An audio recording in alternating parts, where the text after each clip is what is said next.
é unha conclusión ou un plantexamento despois do que parece que din os documentos. A verdade, non teño outras referencias que o que están reflexando os medios de comunicación, pero a verdade é que probablemente frente ao que algúns creían e probablemente incluso desesarían, os documentos parece ser que, polo que se va sabendo, indican que o papel do rei emérito na preservación da democracia na intervención decisiva para que non prosperase o golpe ofrece poucas dudas, polo menos do que se desclasificou agora.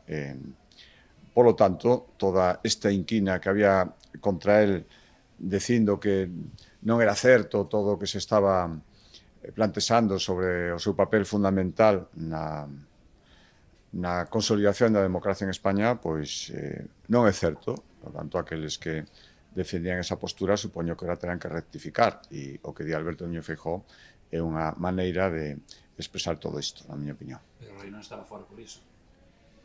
Bueno, eu o que digo é que os papeles desminten moitas cousas que se dixeron respecto ao papel nesa data e nesas datas concretas despois do rei emérito respecto a súa intervención na consolidación da democracia. Xa de outras circunstancias eu non quero opinar.